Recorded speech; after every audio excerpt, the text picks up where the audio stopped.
Vote দেওয়ায় গৃহবধূকে তালাক, দায়িত্ব নিলেন তারেক রহমান। জানাবো জাতীয় পার্টি, টানা 3বারের বিরোধী দল জায়গা পেল না সংসদে। দাঁড়িপাল্লা নির্বাচনে অংশ নেওয়ায় পাবনায় হামলা লুটপাটের অভিযোগ। এবং সর্বশেষ জানাবো নতুন সরকারের শপথ কবে, জানালেন প্রেস সচিব। দর্শক শুনছিলেন সংবাদ শিরোনাম, এবার জানিয়ে দিব বিস্তারিত সংবাদ। তবে তার আগে অনুরোধ থাকবে ভিডিওটিতে একটি লাইক দিন এবং ভিডিও সম্পর্কে আপনাদের গুরুত্বপূর্ণ মতামত কমেন্ট করে জানিয়ে দিন। ভোট দেওয়ায় গৃহবধূকে তালাক, দায়িত্ব নিলেন তারেক রহমান।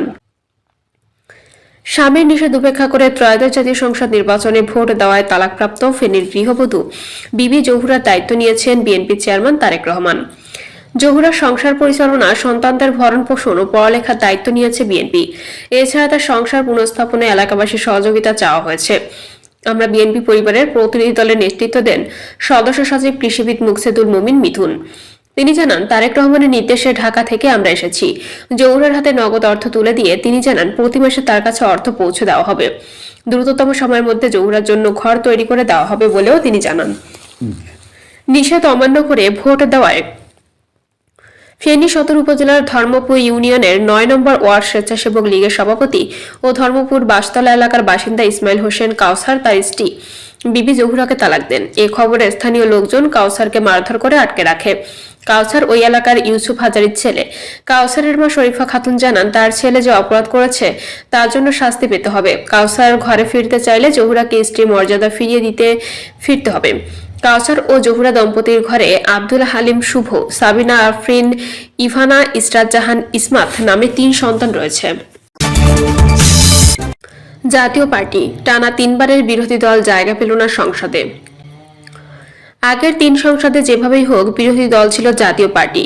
এবারে জাতীয় সংসদ নির্বাচনে কেউ জাপার ভরাডুবি হলো। এই প্রথম দলটির কোনো প্রার্থী নির্বাচনে জয়ী হতে পারেননি। এমনকি জাপার ঘাঁটি হিসেবে পরিচিত রংপুর বিভাগের 33টি আসনের একটিতেও জয় পাননি দলটি। একে জাপার দীর্ঘ 3 দশকের প্রভাবের অবসান হিসেবে দেখছেন রাজনৈতিক বিশ্লেষকরা।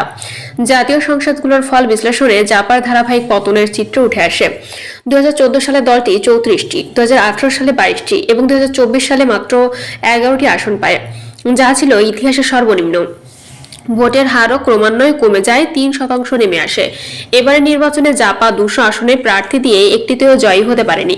ফল বিশ্লেষণে দেখা যায়, রংপুর 3 আসনে দলের চেয়ারম্যান জিএম কাদের তৃতীয় অবস্থানে নেমে গেছেন। গাইবান্ধা 1 আসনে মহাসচিব শামীম হায়দার পাটোয়ারিও মূল প্রতিদ্বন্দ্বিতায় টিকতে পারেননি। তিনি জামানত রক্ষার মতো ভোটও পাননি। বিশ্লেষকদের